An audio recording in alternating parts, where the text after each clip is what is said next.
Eh, Les voy a hacer una pregunta. ¿Ustedes creen que las mismas leyes que rigen los átomos a nosotros? Sí. ¿Por qué no te preocupes? Sí, claro, los prefería que no estaba. Entonces, por ejemplo, yo no sé si ustedes sepan, pero las células tanto vegetales como las células humanas, las células vegetales se diferencian, las células humanas tienen una pared, ¿cierto? Tiene una pared celular, no una membrana celular. Y la pared celular tiene propiedades similares a la membrana celular, por ejemplo, la hemoglobina y la clorofila, ¿cierto? Entonces, no sé si ustedes saben, pero en la membrana de la pared hay unas proteínas que no permiten, que no permiten que el agua salga de la célula, pero permiten que el agua entre la célula. Esas proteínas se llaman bicapas de fosfolípidos. Y las bicapas de fosfolípidos, entonces funcionan así. Tienen una cabeza que permite que el agua entre, pero tiene una cola que no permite que el agua salga. Se llaman cabezas hidrofóbicas y colas hidrofóbicas. ¿Cierto? Eso, ¿será que hay algo tal como eso en el mundo en el que vivimos nosotros, entre los humanos? Podría pasar, sí, pero sería complicado. O sea, no sería tan fácil de ver. Nosotros, Feynman decía que los átomos, que las personas pueden ver como átomos, y que así como los átomos se congregan en una papanela, para dar temperatura a la papanela con sus movimientos y sus condiciones, entonces también en la sociedad las personas interactúan, colisionan, intercambian opiniones y eso le da forma, digamos, a la sociedad. Una opinión que no tiene efecto de origen, ¿cierto? La opinión que no tiene, por ejemplo, del Senado, de la Fiscalía, de la Policía, de los jueces, es la interacción. Mas, sin embargo, la física sí comienza a cambiar en la medida que nosotros cambiamos de escala. Entonces observen que acá estas moléculas, chicos y chicas, estas moléculas se encuentran en la escala de la unidad Armstrong. ¿Qué es la unidad Armstrong? La unidad Armstrong es una unidad que es aproximadamente 10 billones de veces más pequeña que un metro. ¿Eso qué significa? Que si yo tuviera un papelito, miren, pues si yo tuviera un papelito que mide una unidad Armstrong, yo podría meter 10 billones de papelitos en uno de esos metros de costura que tienen a veces las modisterías, ¿cierto? Entonces, digamos que es importante. Entonces, la unidad Armstrong es supremamente pequeña. Las escalas determinan o la longitud de los objetos determina cuáles son los mecanismos que rigen su comportamiento. Nosotros estamos en una escala de kilómetros, de metros. ¿Cuánto mide esto una larga? Unos 60. Sí, un metro más alto. O no sé. Unos 53, sí, y nos pegamos, ¿no? 56, ¿no? 68. ¿Cuánto mide también? También. 52. Y eso que en la célula de 1,40. Ah, ese superó, ¿verdad? 56, no 80, un 80, unos 72, 63, ¿no?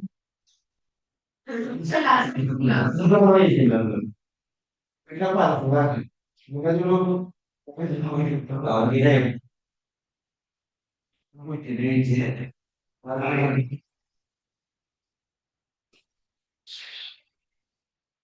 Chicos, ¿alguien quiere repetir por nivel? Sí, uno se va a decir algo. Acabo de ver, ¿verdad? Muy bien. Pues, yo como tengo 100 medios, yo no quiero. Pero bueno, pero sé que me puedo repetir. Pero es que aquí yo no quiero. Algo. De abajo.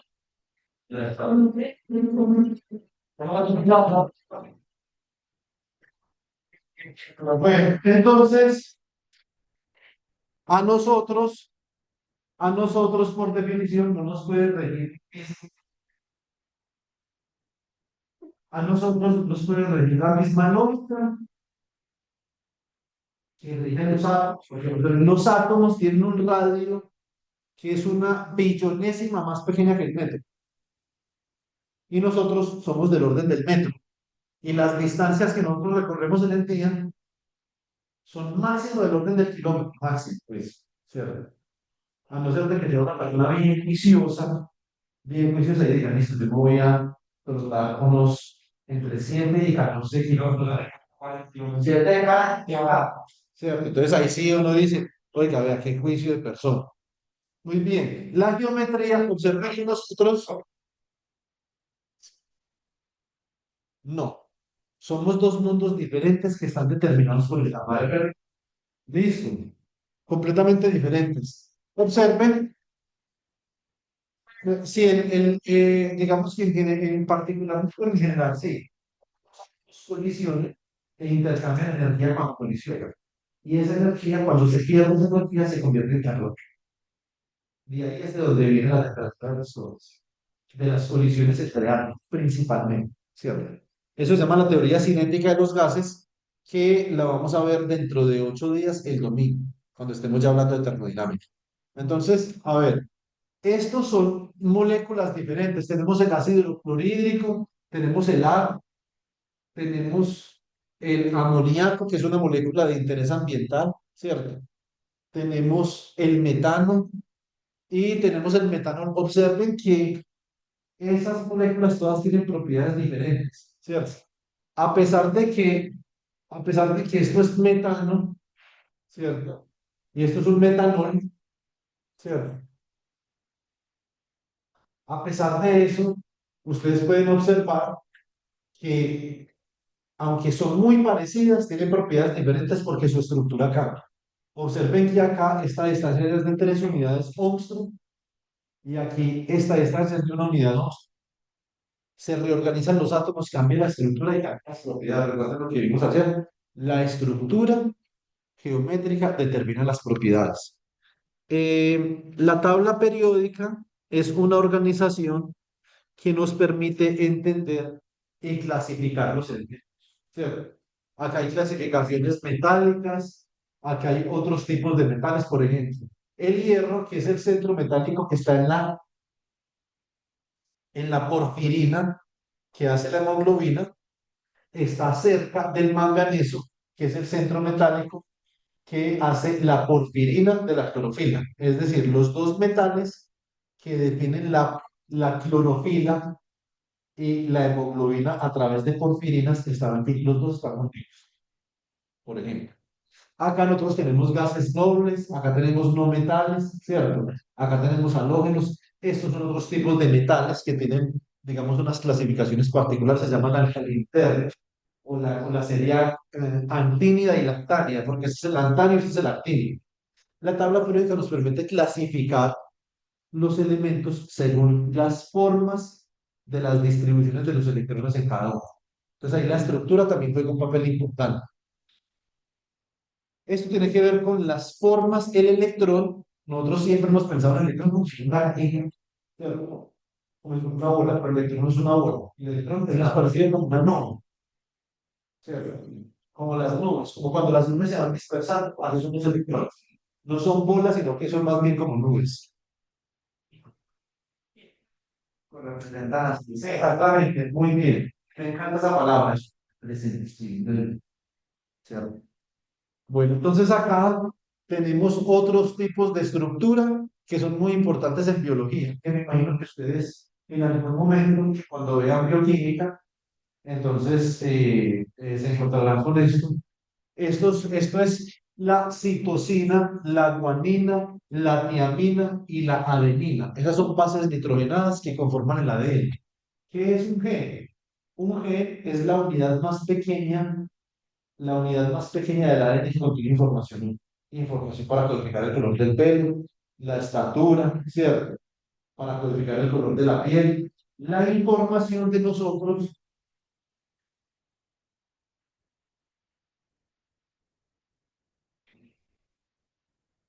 Sí, sobre todo usted como sobre diálogo. Entonces, pero acá observen que en estas cuatro moléculas que nosotros tenemos que las diferentes combinaciones de estas moléculas son información. Por eso cuando ustedes dicen que, le dicen, este gen es G, este gen es T, T, A, G, T, C, A, T, T, G, ¿cierto? Esos son diferentes combinaciones de esas cuatro bases nitrogenadas. Y las diferentes combinaciones forman un gen, que es la unidad más pequeña de contiene información en la red. Es un gen. ¿Cierto? Entonces, un gen simplemente es combinación de estas cuatro. Observen que acá hay estructuras. Vean, esto es un anillo, esto es otro anillo. Acá hay una distancia. Entre estas bases hay una distancia nanométrica. Recuerden que un nanómetro es un unidad de Oxford, unidad de Oxford. 10 unidades son un nanómetro, ¿cierto? Así como 100 centímetros son un nanómetro, ¿cierto? Más pequeños porque mira que 10 caben en un metro. 10 caben en un nanómetro. La palabra nano significa 1/1.000.000. Significa la palabra. Sí, claro, con un microscopio. Pero con un microscopio electrónico, no con un microscopio óptico, esos que uno tenía en el colegio para ver la hojita, no. Un microscopio electrónico, ¿cierto? En Colombia hay microscopios electrónicos, sí, pero no hay muchos. En Medellín hay más que en el resto del país, pero tampoco pues que Medellín esté inundada o infestada de microscopios electrónicos, no, pero hay en Medellín, ¿cierto? De hecho, en Pereira, donde vive mi esposa, ¿cierto? Hay tres microscopios electrónicos, que ya es algo significativo. En Armenia hay uno, en Manizales hay uno, en Barranquilla creo que hay dos o uno, que están en la Universidad del Norte. O sea, ahí en Colombia hay, ¿cierto? Pero donde más hay es en Medellín. Hay una universidad de Medellín que tiene más microscopios electrónicos que el resto del país junto, ¿cierto? Entonces, que es la Universidad de Antioquia. La Universidad de Antioquia creo que hay como 19 o 21 microscopios electrónicos. Entonces, o sea, Colombia tiene, ¿cierto? Muy bien. Nosotros ayer hablamos de los iones. ¿Qué son los iones? Ayer cuando vimos el tarrito, algunos de ustedes se refirieron, ¿cierto? Creo que Laura fue la que hizo esa anotación, se refirieron a que esos carritos contienen iones. ¿Cuáles son los iones más importantes para la vida? Esto es importante. Los iones más importantes para la vida son el calcio, que tiene una valencia de +2, el sodio, que tiene una valencia de +1, el, eh, el potasio, que tiene una valencia de +1, el magnesio, que tiene una valencia de +2, el cloro, que tiene una valencia de -1, ¿cierto? Y hay otros que vienen ahí, por ejemplo, el zinc, el hierro también, ¿cierto? ¿Qué pasa durante la menstruación en la mujer? Pierden mucho hierro, ¿cierto? Y hay veces que esa pérdida de hierro produce una enfermedad que se llama endometriosis y hay unos cólicos intensos, ¿sí o no? Entonces, ¿qué es lo que sucede? Tiene que haber un suplemento de hierro. ¿Qué pasa, por ejemplo, cuando las personas tienen diarrea? Entonces comienzan la diálisis y no pierdan líquidos como potasio y sodio, se le baja el sodio, se le baja el potasio, se le entumecen las manos y si el sodio se le baja mucho se puede morir, puede tener lo que yo le explicaba, que es una hiponatremia. Entonces estos iones son supremamente relevantes para la vida. Ustedes pensarán o se imaginarán que en el proceso menstrual se pierde mucho hierro. ¿Por qué? ¿Tienen alguna idea? Según lo que vimos ayer, vamos a tratar de relacionar lo que vimos ayer con esta pregunta, ¿por qué? Sí, pero ¿por qué? Porque no vamos a hacer. No, ayer que piensen en las moléculas y la estructura que pensamos ayer. Y ahora se los acabo de mencionar. Eso es algo que se revela. Sí, excelente, muy bien. No tiene las palabras exactas, pero sí, con la hemoglobina. La hemoglobina hay un centro de hierro. Y cuando se pierde hierro y hay que recuperar ese hierro, ¿cierto? Entonces, por eso, digamos, durante estos días hay una deficiencia de hierro, ¿cierto? Entonces, estos son iones que son relevantes para la vida, en todo sentido. Por ejemplo, cuando las chicas están en embarazo, Hay algo que se llama un líquido amniótico. Ese líquido amniótico, entre otras cosas, está lleno de electrones y de iones. Los iones son supremamente importantes para la vida. Estos son iones. ¿Qué es un ion? Un ion, si yo miro en la tabla periódica, lo voy a devolver para la tabla periódica, ¿cierto? Los iones en esta tabla periódica, nosotros tenemos algunos elementos de la tabla periódica se pueden ionizar. Entonces, vamos a escribir en la esquina del tablero esa pregunta para que nos la hagamos ahora. ¿Qué es ionizar? ¿Qué es ionizar? O el proceso de ionización. Entonces, ya la vamos a responder. El proceso de ionización es formar iones. ¿Cuándo se forman iones? Entonces, por ejemplo, pues, vea, nosotros tenemos acá, tenemos el magnesio, tenemos el sodio, ¿cierto? Allá puse el magnesio, sí, tenemos el sodio, tenemos el, el calcio, tenemos aquí el potasio, ¿cierto? Por aquí tenemos qué iones, tenemos el cloro forma iones, el bromuro forma iones, el yodo forma iones, que es un ion también que ustedes los que consumir. No sé si ustedes conocen gente que tenga deficiencia de yodo, por ejemplo, ¿cierto? Entonces también hay suplementos de yodo que son importantes. Estos iones son supremamente importantes para la vida. Ahora sí, ¿qué es un ion? Entonces la palabra ion significa o está relacionada con perder o con ganar carga eléctrica. Este de acá, que tiene, este tiene una valencia positiva. Eso significa que tiene más protones que electrones, porque los protones han sido definidos como con carga positiva y los electrones fueron definidos como con carga negativa. Este, por ejemplo, de acá, este cloro, que tiene una valencia de -1, significa que tiene un electrón más que protones, ¿cierto? Entonces, este cloro tiene 18 electrones y 17 protones. El número atómico, se los coloco por acá, Z, igual a atomic number, número atómico. ¿Esto qué es Z? Z es el número de protones, número de protones en un núcleo. ¿Listo? Muy bien.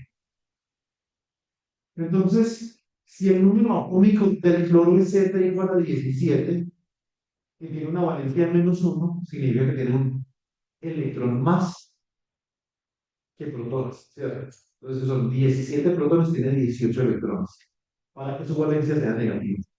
¿Listo? Muy bien. El sodio tiene un número atómico de 10. Eso significa, vamos a mirar acá, el sodio 1, 2, 3, 4, 5, 6, 7, 8, 9, 10, lo de 11. Tiene un número atómico de 11, eso significa que ¿cuántos electrones tiene? 10, muy bien. Porque como tiene un exceso de carga de +1, una valencia de +1, tiene un protón más que electrón. Estos iones positivos pierden electrones y estos iones negativos ganan electrones. Eso lo deben de relacionar con la consulta que les puse ayer sobre los potenciales de óxido de reducción, ¿cierto? No es lo mismo, pero es similar, ganan el mismo. En neto, cuando yo digo que estoy perdiendo electrones o ganando electrones, yo estoy diciendo que estoy perdiendo o estoy ganando carga. La carga de un electrón es de 1,6 por 10 a la -19 coulomb. Coulomb es la unidad con la que medimos la carga eléctrica, ¿cierto? No hemos hablado de unidades todavía, pero ya vamos a ir. Entonces, ¿qué significa que la carga de un electrón sea de 1,6 por 10 a la -19 coulomb?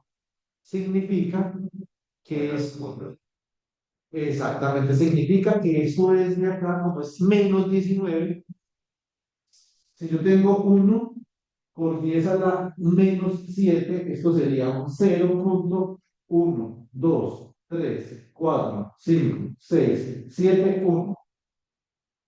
Si yo muevo el punto 7 unidades hacia la derecha, me queda 1, 2, 3, 4, 5, 6, 7, no, o sea, sí, ¿no? Entonces, Este menos 7 significa que es 10 millones de veces más pequeño que el uno. Si tuviera 1 por 10 a la menos 6 significa que es 1 millón de veces más pequeño que el uno. Si tuviera, por ejemplo, lo voy a hacer en azul. Si tuviera, por ejemplo, 1 por 10 a la 3, que eso sería el kilo, eso es el kilo, sería 1000 veces más grande que el uno. Entonces sería 1 y 3 ceros. 1, 2, 3. ¿Cierto? Ahora, el nano, vamos con el nano. Este es el micro, nosotros decimos micro, se escribe así en griego. El micro es 1 millón de veces más pequeño. Vamos con el nano. A ver, un nanómetro es 1 por 10 a la menos 9 metros. O sea que esto sería 0,1, 2, 3, 4, 5, 6, 7, 8 y el 1 metros. Eso es un nanómetro. Eso significa, un nanómetro, la palabra nano significa una billonésima. Eso significa que 1 billón de nanómetros no van a caber en una bolita de un metro. Es confuso. Bueno, o levemente confuso. Leve, no es muy confuso. Entonces, pensemos en un milímetro. Milímetro, vamos a hablar del milímetro. La del milímetro. La del milímetro está patrocinada por Electrolit. Listo. Entonces, mentiras, ¿cómo están? Entonces, 1 milímetro, la palabra mili significa una millonésima. O sea que esto es 1 por 10 a la menos 3 metros. O sea que es 0,121 metros, ¿cierto? Si yo corro estas 3 unidades, es 1, 2, 3, ¿cierto? Entonces queda el mili, siempre que es negativo acá, es menor que la unidad. Y cuando es positivo es mayor que la unidad. Hay que saber por cuánto. Entonces acá cuando es un 6 es 1 millón de veces más pequeño que la unidad. Cuando es 7 es 10 millones de veces. Cuando es 9 es 1000 millones de veces. Exactamente. Entonces, acá en este libro de Baclaves 1000 que yo les voy a pasar, hay algo que me parece muy importante que él propone en lo siguiente. Resulta que al final del libro de Baclaves 1000, él dice comprender los números, órdenes de magnitud. Eso es lo que estamos hablando, son órdenes de magnitud. ¿Qué tan grande más es un elefante que un ratón? ¿Cuántos órdenes de magnitud mayor es un elefante que un ratón? Entonces, si yo voy para la página 275, él habla acá de algunas abreviaturas, ¿cierto? Comprender los números, órdenes de magnitud.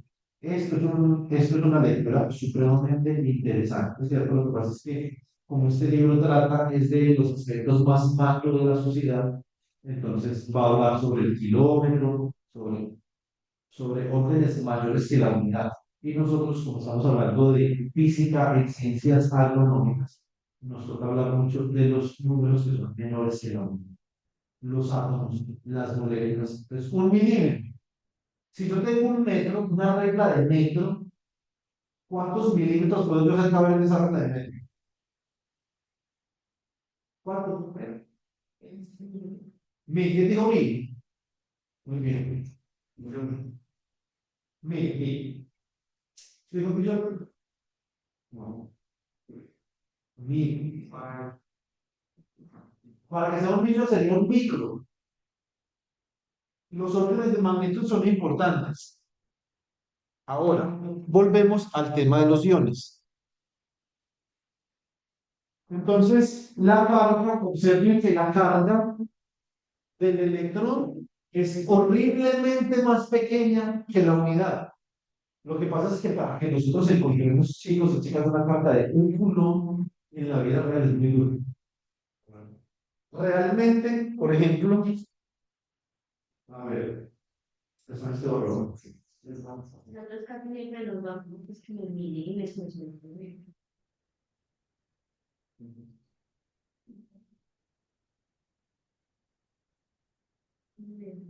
El televisor, ¿cómo no? Cuando se ve el televisor, se siente que los vecinos los vean. Sí, Sí. sí. Con la coma de la bombas también. Ah, las bombas también. Bueno, eso también. Se siente como. Con los televisores viejitos y sale. Televisores viejitos, Tan chiquito. el va a ser más fuerte. En los viejitos va a ser más fuerte, pero en ambos se pararían feliz. No, pero con la bomba sí. La bomba es más sí. Con una bombilla, una bombilla de una. Una bombilla de una cuadra de 5 grados. No puede ir a ver. Los mismo así. A mí no me da eso. No da mucho. Bueno, que no hagas que le está acá, que yo estoy haciendo, es que estoy cargando eléctricamente los pelitos. Sí, y si hay otro, por ejemplo, yo le quito carga eléctrica a los pelitos, a que quedan negativos, ya positivos. Si si hay otra superficie que tiene carga eléctrica negativa, como estos ya es positivo, yo me acerco unos pelitos y entonces está bien, porque las cargas opuestas se atraen. Entonces, eso, por ejemplo, sería una evidencia de que la naturaleza tiene carga eléctrica.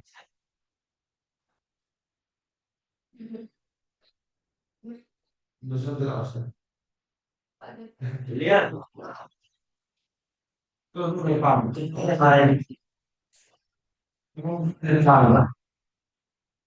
Y cuando yo me río, a veces, no sé si la energía mía o eso, siento como un malestar, como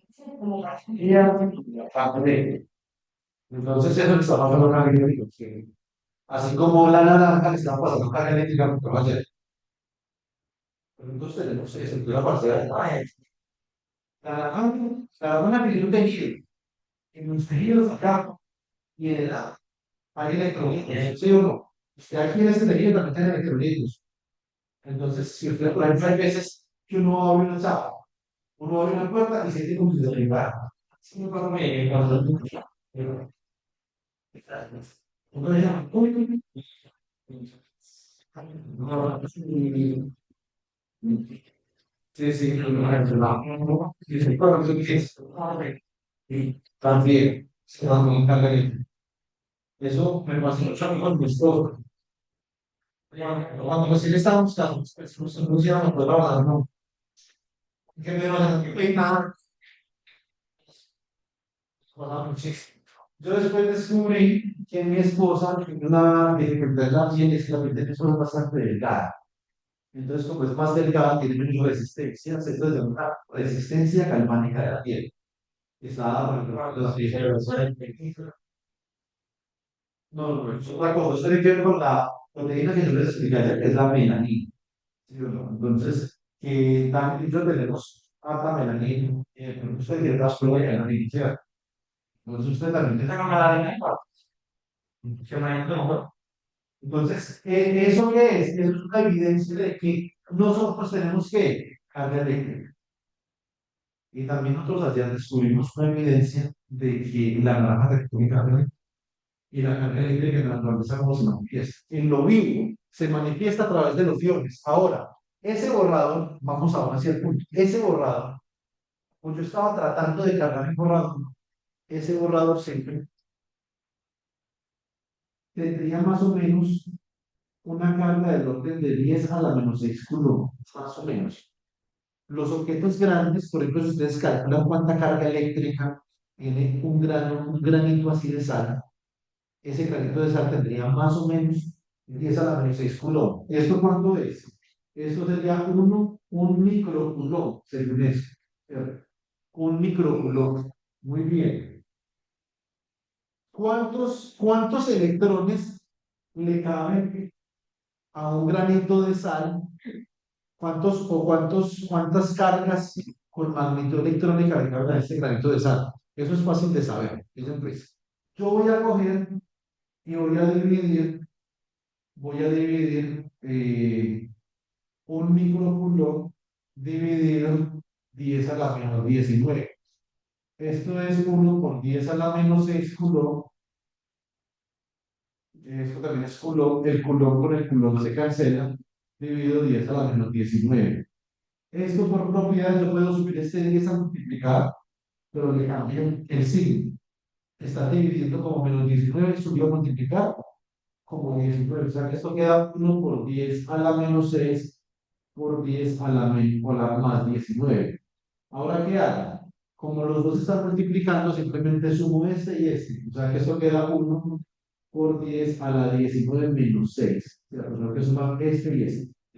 ¿Cierto? Entonces me va a quedar 10 a la 13.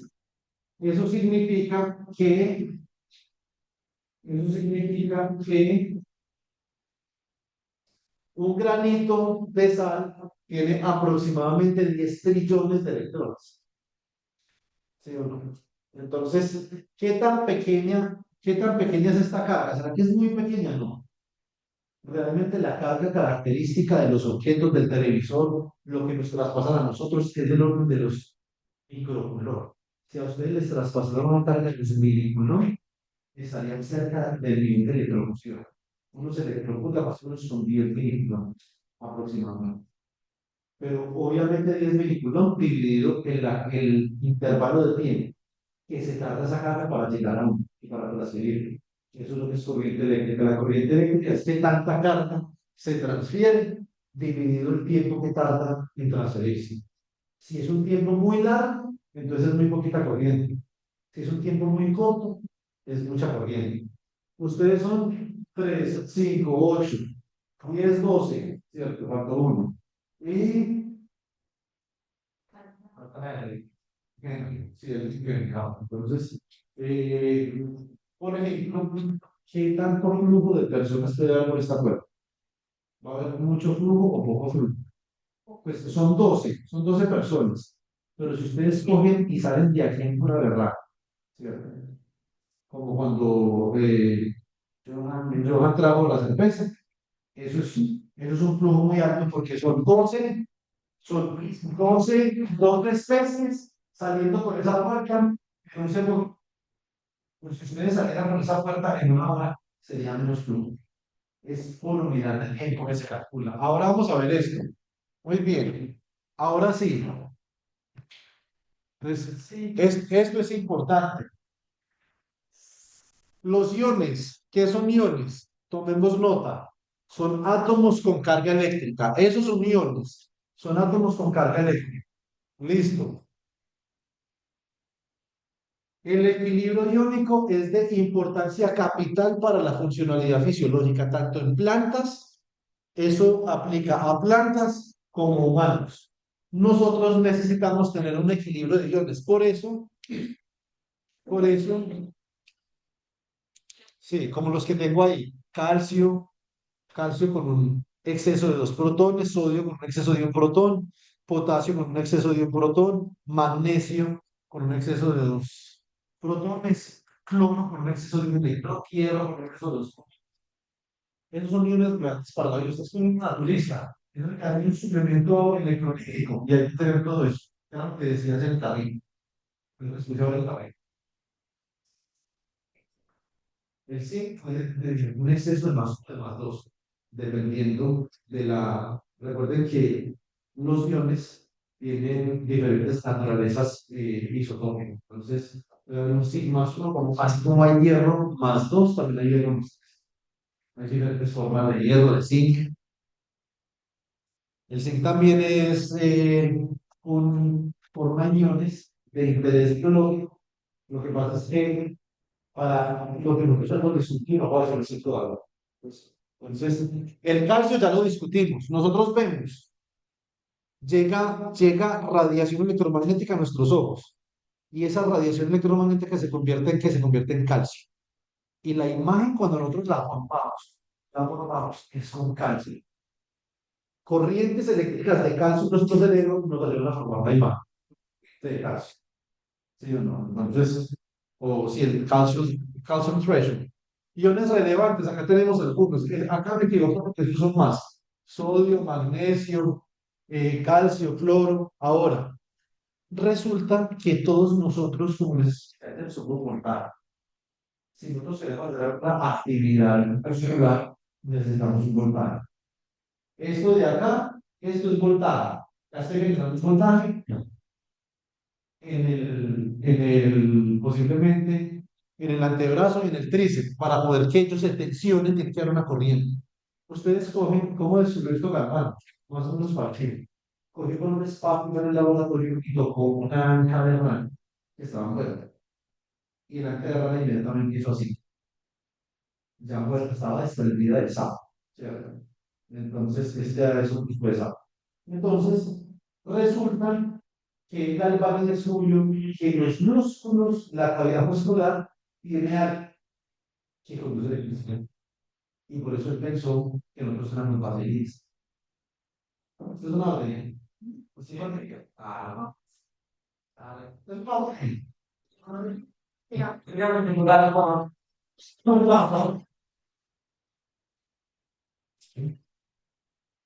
Y que somos baterías. Por eso me quedé seguro. Observen una cosa. Nosotros, nuestras células producen un voltaje. ¿Qué voltaje producen nuestras células? Nuestras células producen este voltaje de acá. Esto es el medio adentro de la célula y esto es el medio afuera de la célula. Observen que adentro de la célula acaba de haber un canal a través del cual van a pasar los iones de afuera de la célula adentro de la célula. Por eso es tan importante mantener hidratados. ¿Qué es hidratados? Tomar agua. Hidratado. Hidratado. Mantener hidratado es tomar agua, tener con el cuerpo. Es tomar agua con electrolitos. Eso es mantener hidratado. Para que cuando nosotros tomamos agua, el agua que está acá tenga electrolitos y los electrolitos pasan a través de un canal que se llama canal iónico. Es verdad que uno aquí, eso es, por ejemplo, electrolito o agua con sal. O si le echas sal a un vasito de agua, o agua mineral. El agua mineral, como tal, el agua que viene de la roca. Eso es agua mineral, ¿no? Digamos que la tiene que purificar, pues, ¿cierto? Purifican el agua, pero el agua mineral tiene que comer. El agua tendrá electrolitos, pero será mínima la cantidad de electrolítica que tiene el agua solar, mínima.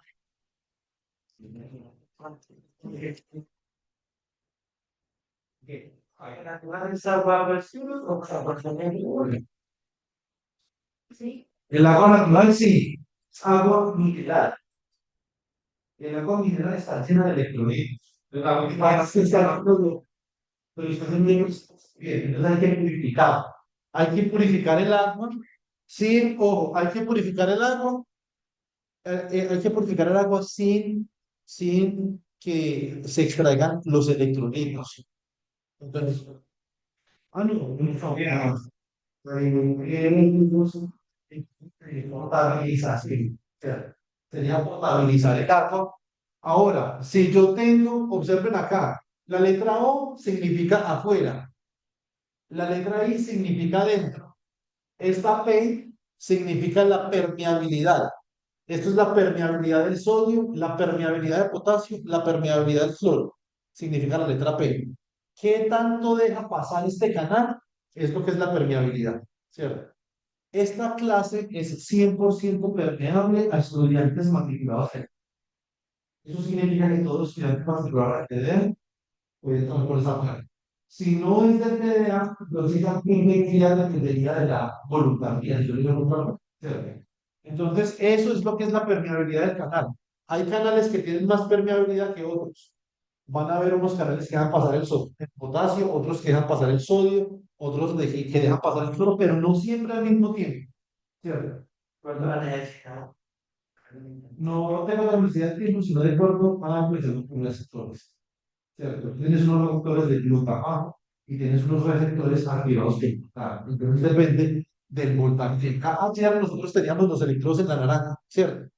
¿Cómo se mide el voltaje de una membrana? Yo cojo y pongo un electrodo acá adentro de la célula. Pongo un electrodo acá fuera de la célula y mido el voltaje entre ellos. Entonces, ¿eso cómo se hace? Con un instrumento llamado patch lamp. Se llaman microelectrodos de registro. Son electrodos tan pequeños que pueden pinchar adentro de una célula. Se llaman patch lamp. Ahí sí, orgullosamente les puedo contar que la única universidad que tiene un patch lamp en Colombia es donde yo estudié. No otra universidad con un patch lamp. Es un equipo muy elaborado para pinchar la célula y el canal. Si yo cojo y pincho el canal, meto el electrodo dentro del canal, entonces ese electrodo me puede registrar qué tantos iones de sodio, potasio, cloro están pasando por el canal. ¿Cómo se forma el voltaje? El voltaje en la membrana se forma por un equilibrio entre estos átomos que tienen carga, o sea, entre iones, que es lo que yo conozco como el electrolito. ¿Cuál es la diferencia entre un electrolito y un ion? La diferencia entre ion y electrolito es que el electrolito es una solución de iones. Eso es un electrolito. Es decir, son iones en solución, iones en la orina, iones en el agua, iones en la grasa. Eso es un electrolito. Gel, hay gel electrolítico. Ustedes van y lo compran en una farmacia, dicen por favor denme un gel de cloruro de plata, ¿cierto? Entonces los iones de plata y de cloro están disueltos en un gel. Cuando ustedes van al médico y les hacen un microprocesado, entonces se han visto que con los geles se exploran acá.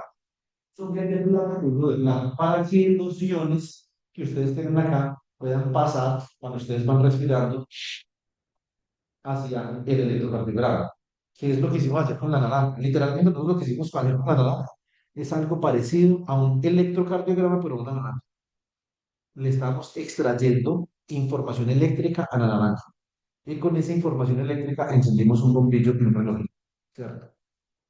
Esta es una cuestión que no es importante, simplemente les digo que esto depende, este voltaje de esta membrana depende de la temperatura, depende de la constante de los gases ideales y depende de la constante de Faraday. Simplemente son constantes físicas.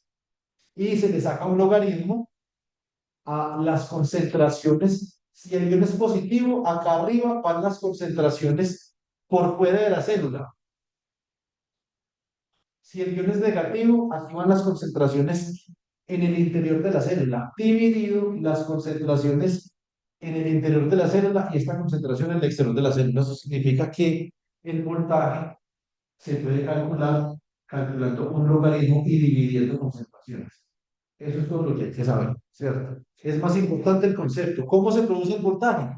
Cuando los iones comienzan a entrar y a salir de la célula. Así se produce el voltaje. Estableciendo, exactamente, estableciendo un equilibrio entre el interior y el exterior de la célula. El potencial. Por ejemplo, cuando ustedes tienen migrañas excesivas, las migrañas excesivas se manifiestan con un flujo denso de iones en la corteza cerebral, porque las neuronas también producen voltajes. Acá tengo electricidad, salen y entran iones de la neurona, y eso produce voltajes de diferentes maneras. ¿Cómo hacemos nosotros para entender cómo sale y entra un ion en la membrana celular? Por ejemplo, hay que entenderlo para entender el arte de los receptores neuromusculares. ¿Cierto? Los receptores neuromusculares, porque, por ejemplo, la acetilcolina regula la cantidad de iones que entran en su neuronal. Entonces, a grandes rasgos, porque hay muchos, está la acetilcolina, la serotonina, ayer hablamos de algunos, ¿cierto? Entonces, el cortisol también, cuando uno se toma un tinto, si uno se toma un tinto, ¿por qué queda así como un boom? Entonces, porque el cortisol también afecta la actividad eléctrica neuronal. La gente que tiene esto como eficiencia, ¿verdad? Y por ahí no, es un control como el movimiento muscular. Es que la acetilcolina, o sea, la acetilcolina es un receptor, ¿cierto? Entonces, o hay un receptor de acetilcolina, dependiendo de la actividad eléctrica, entonces ese receptor funciona de una manera o de otra manera. Y ese receptor se podría bloquear. Entonces, si usted no duerme, si usted no duerme, ese receptor, digamos, se desfuncionaliza cuando usted no duerme. La rabia es producida por un estímulo, hay un estímulo que produce rabia y la rabia a su vez bloquea el receptor. Entonces, y eso todo se ve manifestado en equilibrios de iones. Acá, darle lo importante es el voltaje de una membrana depende del equilibrio entre los iones adentro y afuera. Moraleja para este curso, el equilibrio de los iones es muy importante y entender lo que significa un ion, que es un átomo con carga. Listo, que era RT y RT es R es la constante del gas ideal, T es la temperatura y F es la constante de Faraday, ¿cierto? Entonces, la constante de Faraday siempre va inclusiva en los voltajes en celdas electroquímicas, que es lo que ustedes debieron haber consultado el día de ayer. Listo, muy bien. Observen acá que nosotros, acá les estoy mostrando un dibujo de texto de un pequeño canal que tiene la neurona. Entonces, los axones y las dendritas, ¿cierto? Las dendritas y el axón son los cuerpos con su movimiento. En el axón tiene una membrana, ¿cierto? Y entre la membrana hay unos iones. Este grosor de acá es de 7 nanómetros, por ejemplo, 7,5 nanómetros. Eso significa que 1 billón de estas tiritas cabrían más o menos en 7,5 metros. ¿Sí? Esa sería la interpretación de esta longitud de acá. O sea que esto es del orden de una billonésima más pequeña que un metro. ¿Listo? Muy bien. Hay algo importante que nosotros nos faltó discutir el día de ayer. Esos son variables.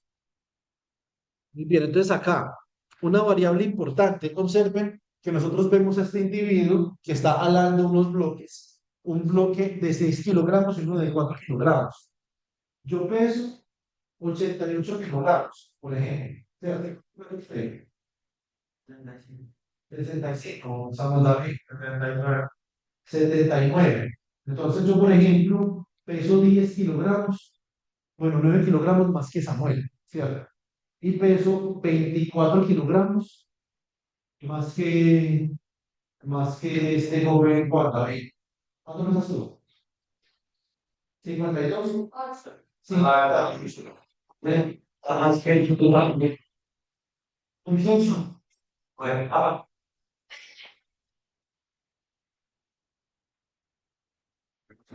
¿cuánto pesas tú, Lau? 60 kilogramos.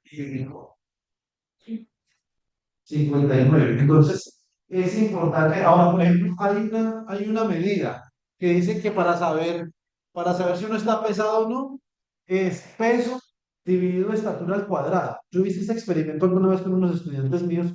Tienen que saber una cosa, eso solamente tiene sentido en la población, es decir, eso debería ser el promedio de la población. Pero, por ejemplo, cuando las personas son muy delgadas, eso no tiene sentido y cuando son muy musculosos tampoco, ¿cierto? Entonces, por ejemplo, esa métrica para mí no tendría mucho sentido porque las piernas mías son grandes, no tendría sentido que yo utilizara esa métrica. Las métricas tienen que tener un contexto físico siempre, ¿sí?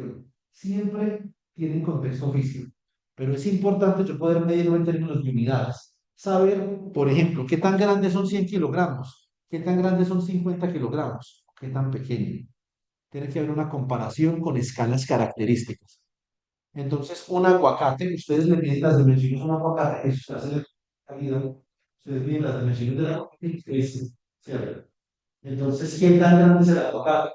Pues eso depende del contexto. Todas las medidas se deben de entender en un contexto y por eso son tan importantes las unidades. Para la masa, observen una cosa, yo tengo que la masa de ustedes es del orden entre 50 y 80, ¿cierto? De ustedes, mías, etcétera. ¿Cómo mirarán? Resulta que si yo veo la masa del electrón es de 9,11 por 10 a la menos 31 kilogramos. O sea, la masa del electrón, digamos, no tiene comparación con ninguna de ellas. Eso significa que nosotros, de alguna forma, tenemos que tener algo así como 10 a la 33 electrones en el cuerpo para conformar nuestra masa. La masa del protón, esto es porque es una P. La masa del protón es de 1,73 por 10 a la menos 27 kilogramos. Si yo comparo la masa del protón y la masa del electrón, me doy cuenta que el protón es 2000 veces más pesado que el electrón, ¿cierto? Más o menos. 2000 veces más pesado que el electrón. Ah, sí, sí. Sí, lo que pasa es que es ínfima, pero sí. Por ejemplo, acá tenemos la máquina de ayer, ¿cierto? Máquina que nos sirve para subir peso. Entonces, acá tenemos 15 kilogramos, tenemos 28 kilogramos. ¿Sí o no? Aquí tenemos este miquito de 20 kilogramos que quiere alcanzar el racimo de plata de 20 kilogramos. Y acá tenemos la masa correspondiente del protón, el electrón y el neutrón. La masa del neutrón y del protón son la misma, ¿cierto? Tienen masas parecidas. Muy bien. Ahora vamos a hablar de la longitud. También los sistemas, si yo quiero dimensionar los sistemas, necesito hablar de la longitud. En este día y medio que llevamos, hemos mencionado mucho las longitudes de los átomos, porque son muy importantes. Es importante determinar que la geometría de las moléculas determina sus propiedades. La geometría de la clorofila, de la hemoglobina, de la dopamina, de la glucosa, de la fructosa, ¿cierto? ¿Por qué la fructosa y la glucosa tienen propiedades tan diferentes? La glucosa y la fructosa tienen propiedades diferentes, porque aunque tienen la misma fórmula química, sus estructuras son distintas. Es mucho más difícil obtener energía de la glucosa a través del metabolismo, perdón, que de la glucosa. Por lo tanto, el metabolismo hepático le da prioridad a la glucosa y no a la fructosa. Entonces, cuando nosotros tenemos exceso de glucosa, eso comienza a crear capas de grasa biliar entre nosotros. Comenzamos a engordar. ¿Cierto? Lo que yo les expliqué ayer, la matriz glicémica de la fruta es muy inferior a la matriz glicémica de un pan, que tiene muchísima fructosa, o a la matriz glicémica de la miel, o a la matriz glicémica de las salsas con las que uno le come una salchipapa o un perro, ¿cierto? La salchicha y el salchichón, el jamón, la mortadela no son comida, entonces no hay referencia a ella, ¿cierto? Entonces, pero, pero la matriz glicémica juega un papel importante. Todas esas propiedades yo las tengo que entender en términos de su geometría. Y hemos estado hablando de las escalas de longitud de las moléculas que son del orden de los Ohm. Ahora les voy a contar de dónde viene ese no. Una unidad Ohmström es igual a 1 por 10 a la menos 10 metros. O sea que esto es igual a 1 por 10 a la menos 1 nanómetros. ¿Cierto? Muy bien. O sea, es más pequeño que el nanómetro. Listo. Ahora, en nuestra escala de interacción común, yo tengo una persona que pesa 80 kilogramos, así como David, como Samuel David, y va a subir una loma, ¿cierto? Va a subir una loma hasta 5,20 metros. El metro es la distancia, es la longitud característica de nuestra especie humana. Y como tal, define las leyes de la física que nos afectan a nosotros. Las leyes de la física que afectan a átomos van a ser diferentes, que es la mecánica cuántica, porque son mucho más pequeños, que es lo que nosotros habíamos visto ahora. Por ejemplo, vamos a mirar algunas cosas. ¿Cuál es el radio atómico? El radio atómico es 0,529 nanómetros o 5,29 unidades Armstrong. Entonces, obviamente, si yo cojo un átomo de hidrógeno por su radio, yo puedo ubicar aproximadamente a 1 billón de átomos de hidrógeno en una raca que mide un metro. ¿Cierto? Tengo que el radio, miren esto, el radio del electrón. El radio del electrón es 2,81 por 10 a la menos 15 metros. La pregunta es, ¿será que hay algún instrumento en el mundo capaz de medir esa?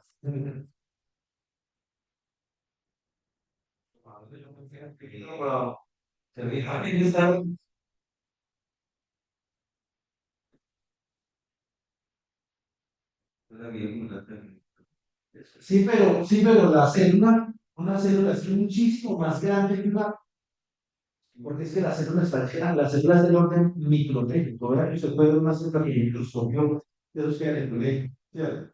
Las células se las puede ver en el microscopio. Sí.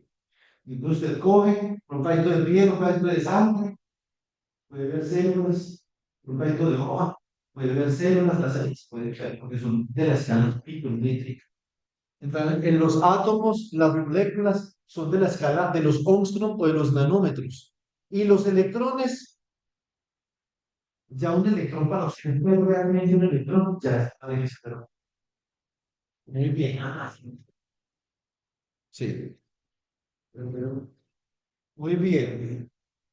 Si yo, por ejemplo, le fuera a sacar, si yo, por ejemplo, a unos átomos de carbono en moléculas de azúcar, entonces los electrones en el átomo de carbono se verían más bien como esto, ya, como si fueran nubes. No se veían como bolas, sino como nubes. Sí, sí, pero la dinámica de los electrones no se puede detectar en un microscopio. Entonces, porque la dinámica de los electrones es demasiado rápida para que la detecten en un microscopio. Demasiado. Es del orden de los picómetros por segundo. O sea, es horriblemente rápido. Este es el laboratorio donde yo hice mi doctorado. Este laboratorio se llama, ustedes pueden ver acá, se llama el laboratorio Ångström. Aquí en el laboratorio Armstrong fue donde coincidieron entre varias personas Johannes Richter, Niels Bohr, pero más importantemente el profesor Jonas Lars Armstrong. El profesor Jonas Lars Armstrong fue la primera persona que logró medir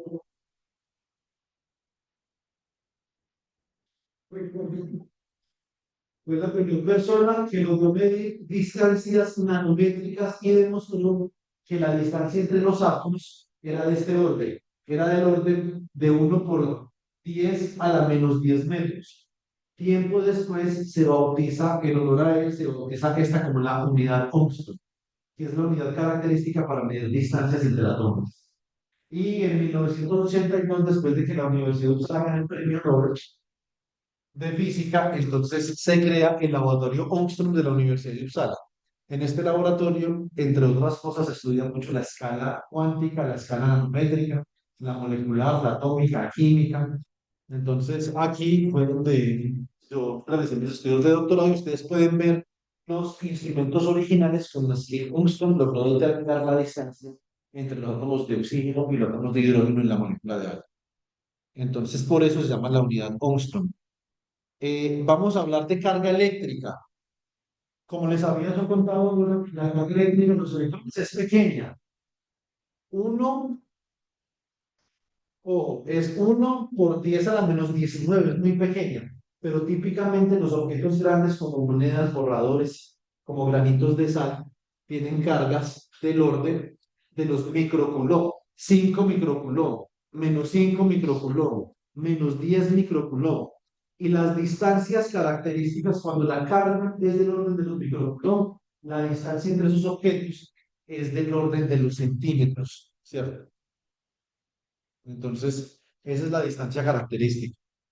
Ahora vamos a hablar, bueno, estos son otro ejemplo. Este es el ejemplo que les puse ayer del cristal de cloruro de sodio. Esta es la sal de cocina, ¿cierto? Ahora vamos a hablar de la temperatura. Listo. La temperatura, típicamente nosotros medimos la temperatura. ¿Qué? La por ejemplo, les cuento también, el profesor Anders, el profesor Anders Celsius fue profesor de la Universidad de Uppsala. Y resulta que también ahí está el experimento. ¿Cuál es el experimento de Celsius? Es ustedes cogen un tubo con agua, ¿cierto? Un tubo con agua y comenzar a hablar y dividir la escala de temperatura en 100. Es decir, cuando el agua está congelada es 0 y cuando el agua se va a enfriar es 100. Esa es la escala Celsius. Vean que eso es realmente subjetivo, ¿sí o no? Es horriblemente subjetivo, ya está. Las escalas, ¿cuál es la temperatura más baja que se ha registrado? ¿Alguien sabe? Ah, no, sí, pero no, en Celsius. No nos adelantemos al Kelvin todavía en Celsius. 173,1516, ¿cierto? Es la temperatura más baja, Celsius, que equivale a 0 Kelvin. Sí, muy bien. Ahora, nosotros podemos... Pero que haya logrado certificarnos. Es muy cerquita. Es muy, muy cerquita. La temperatura más baja que ha logrado el ser humano es 1 por 10 a la -11 Kelvin, que de hecho también la reportó Israel en un experimento militar. Entonces, tenemos la temperatura de la licuefacción del helio, el helio líquido. Nosotros podemos licuar los gases. Ustedes en el campo de la agronomía van a ver siempre mucho el gas nitroglícido, pero ese es más caliente. ¿Cierto? Ese es más caliente. El nitrógeno líquido es muy, muy frío. El helio líquido es de 4,7 Kelvin. Eso equivale a -269, entre -268 y -269 grados Celsius. Tenemos la temperatura de evaporación del agua, 373 Kelvin. ¿Esto equivale a cuánto? ¿Cuántos Celsius? Les acabo de decir hace un minuto. ¿A qué temperatura se evapora el agua en Celsius? 100. 100. Y si la temperatura de evaporación del agua es 373 Kelvin, entonces, ¿a cuánto equivale 0 grados Celsius? Muy bien, 273. Excelente. La temperatura del Sol es desde 15,7 por 10 a la 6 Kelvin. O sea que esos son millones de grados Celsius o de grados centígrados. Chicos, las escalas de temperatura también definen los mecanismos físicos que hay detrás del cambio. Si la temperatura es muy pequeña, muy, muy baja, estamos en la escala 4. Si la temperatura es relativamente alta, estamos en la escala normal en la que nosotros nos desenvolvemos. Entonces, por ejemplo, cuando es muy baja, los superconductores, el grafeno, se trabaja a escala cuántica, a temperaturas, a temperaturas se llaman criogénicas, del orden de -250, -230, -219, para que esté relativamente quieto. Exactamente. Se le baja la energía. Se baja la energía y cuando usted baja la energía, enfría. ¿Cierto? La escala cuántica, cuando está muy fría, esto se llaman temperaturas ultrafrías. Eh, en la industria, para yo, eh, para yo procesar, para yo procesar, Samuel, reglas. Para yo procesar,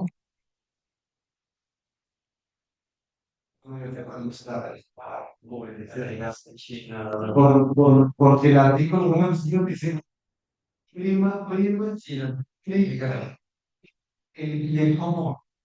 Entonces, a ver, en la industria, para yo procesar el cobre, por ejemplo, yo voy a sacar. ¿Será que yo encuentro? Sí, no, no hay que pasarlo por candela, hay que procesar, hay que refinarlo. Y para eso se requiere temperatura. Y para yo tener estas temperaturas tan altas, requiero energía. Entonces, también el procesamiento de los minerales, de los metales preciosos, requiere energía. Entonces, ese es otro punto importante. Eh, Esto es la energía. Ya con esta terminamos la energía. Entonces, tiene varios aspectos fundamentales. Acá les estoy mostrando más o menos digamos, un itinerario de lo que nosotros hacemos en el día y cuánta energía consumimos. Por ejemplo, acá, 8, 8 horas de sueño, ¿cierto? Entonces, en las 8 horas de sueño, ¿cuánta energía nosotros consumimos? Cuando estamos estudiando y viendo televisión, lo hacemos durante 4 horas. Cuando nosotros dormimos, a ver, nosotros consumimos más energía cuando estamos haciendo ejercicio de potencia o cuando estamos haciendo actividades involuntarias. No, cuando usted se para, ¿no? Sí, eso sería un ejercicio de un trabajo fuerte, ¿cierto? Como lo que es el gimnasio, ¿cierto? Entonces, pero, ¿cómo? El cerebro, el cerebro de una persona normal consume el 25% de energía del cuerpo. El suyo posiblemente consume hasta el 40%. Si usted tiene alguna neurodivergencia o algo así, ¿cierto? Entonces, y vamos a mirar una cosa. Entonces, por ejemplo, cuando estamos almorzando, estamos consumiendo 5 por 10 a la 6 joules durante una hora, porque es que el almuerzo consume energía. Usted llena, sí, usted llena el buche, pero también consume mucha energía. Sí, energía. No, joules no. Coulomb es carga. Coulomb es carga. Joules es energía. Henry es unidad de influencia.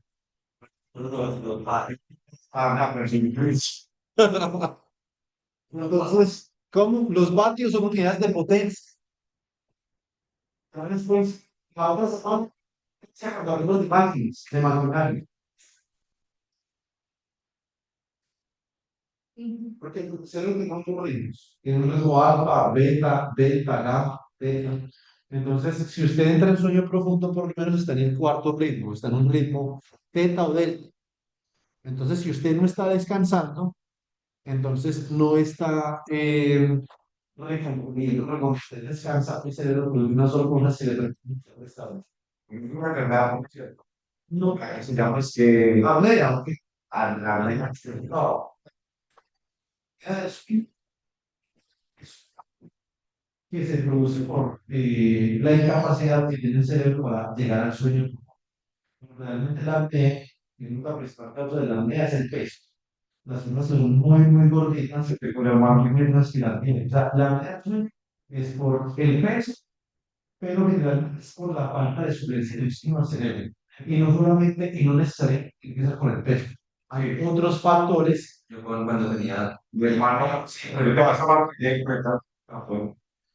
yo estuve con esa máquina también. Se llama, no se llama un respirador mecánico. ¿Cierto? Acá en Colombia le llaman CPAP. ¿Cierto? Un CPAP, como yo estaba tan gordísimo, tan súper gordísimo, que los pulmones míos no podían enviar suficiente cerebro al corazón. Pero no es, es que no es la única razón. Ojo, no es la única razón, pero es la razón dominante de la apnea.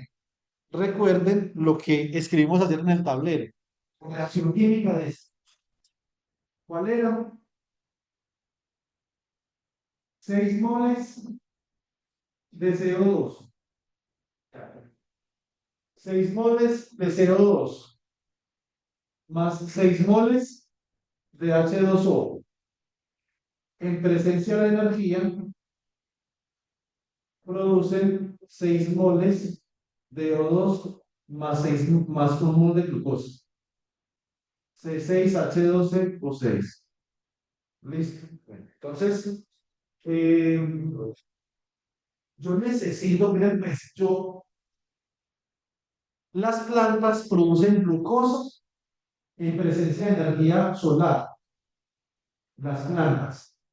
Pero si yo lo fuera a hacer al revés, yo puedo hacer esa reacción perfectamente al revés. Claro. Es sencillo. Si ustedes quieren, podemos hablar de reacciones complicadas después, ¿cierto? Como lo que decías tú ayer, el ciclo del ATP, de ANP cíclico, ¿cierto? Insulina, grelina, leptina, el ciclo de Krebs, etcétera. Pero una reacción sencilla, que es muy importante, es esta. La voy a invertir. La voy a invertir. A ver, si yo tengo un mol de glucosa, entonces eso sería como, por ejemplo, yo como, ¿cierto? Y después, y un mol de glucosa más 6 moles de O2, lo que estoy haciendo acá es que estoy oxidando la glucosa que me estoy comiendo. Esto no funciona con la fruta. La fruta tiene otro mecanismo que es la neoglicólisis o la gluconeogénesis. Es otro mecanismo de tipo distinto. ¿Y eso qué? Eso me produce energía, obviamente, porque cuando yo consumo una cosa, yo estoy adquiriendo energía, más estoy ¿qué? Exhalando. Yo respiro, eh, por cada respiración, o por cada respiración que me estoy produciendo 6 moles de agua, que 6 moles de agua son realmente poco, no son muchos, ¿cierto? Yo tendría que saber cuántas moléculas de agua son 6 moles de agua, por ejemplo. Entonces, ahora, si yo, por ejemplo, me como un banano antes de ir al gimnasio, eso es algo que yo hablo, les explico a los estudiantes, trato de explicarles por un diagrama, yo voy al gimnasio, me como un banano, y cuando yo termino de hacer ejercicio, no me dan ganas de orinar, eso significa que no hice ejercicio de intensidad para oxidar la glucosa, porque yo tengo un problema clínico serio.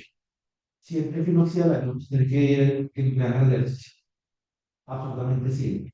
Siempre, siempre, siempre. Entonces, otro experimento interesante que puede hacer conmigo, dicen, de los estudiantes míos, aunque se enojan, les digo, no tomen Coca-Cola ni salchipapas, no, eso mejor dicho, lo ven a uno chiquito, lo quieren es levantar.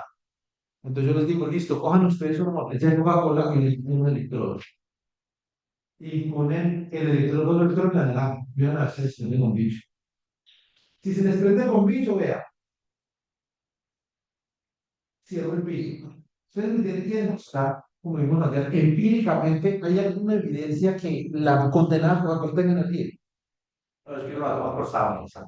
Ah, eso es lo que hablaba yo con Natalia ayer. Eso se llama, uno la toma para que estimule la dopamina, ¿cierto? Eso sí, yo también la tomo por sabrosa. Esta mañana, mientras esperaba los condenados vuelos, ese perfecto pero me la tomé en la. Hace rato no tomaba Coca-Cola.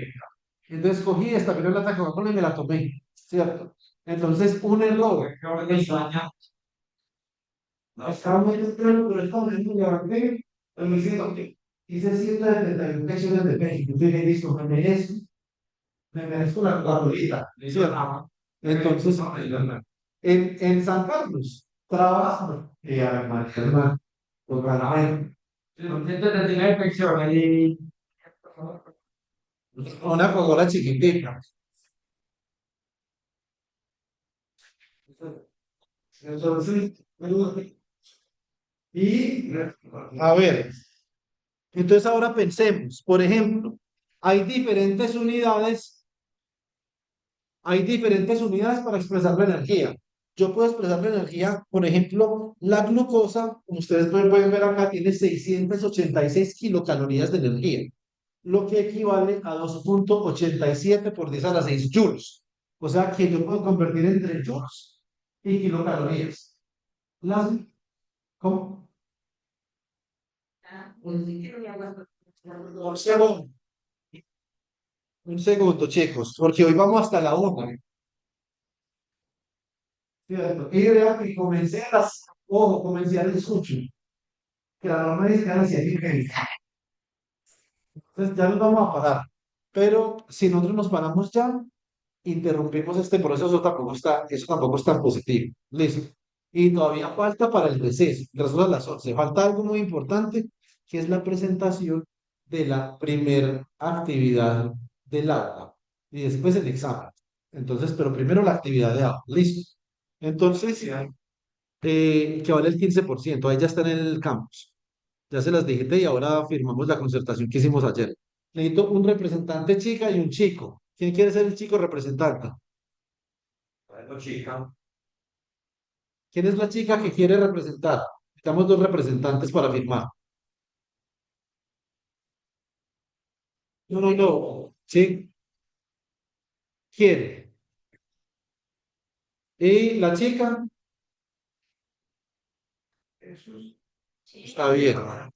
Muy bien. Ahora, por ejemplo, cuánta energía libera, chicos, cuánta energía libera la dinamita? La TNT se llaman kilotones, kilotón. Esto sería 4,18 por 10 a la 12 joules. Eso es cuando es 1 millón de veces lo que tiene un mol de glucosa. Entonces, Sí, digamos que eso no dice mucho de la dinámica, pero sí dice mucho de la glucosa. ¿Sí o no? Eso mira que la dinámica equivale a 1 millón de sorbitos de glucosa. Uno se imaginaría que sería más, pero no. Eso significa que la glucosa es muy potente. Debería uno de mantenerla al mínimo y llenarse con fibra. Entonces yo tengo mucha hambre y no quiero dañar la dieta que he hecho esta semana de ejercicio, pero entonces me voy a comer 1 kilo de avena con banana. Listo, es el kilo. 1 kilo no, 100 gramos está bien. Sí. Listo. Total, con la avena. Solamente Claro. sí. Comprar leche, Pero no tiene No, no, no, en hojuelas. Me refiero a avena en hojuelas, no avena en polvo, no, avena en hojuelas. La otra no aquí, en hojuelas. Bueno, muy bien. Entonces tenemos también el carro de hidrógeno. ¿Cuánta energía consumió un carro de hidrógeno? Si el hidrógeno como combustible. ¿Cuánta energía consume uno escalando en el monte? ¿Cuánta energía consume un misil? Etcétera, etcétera. ¿Cierto? Bueno, muy bien. Entonces ya con esto estamos listos. Ya hemos terminado esta parte del curso, ¿cierto? Y entonces nos podemos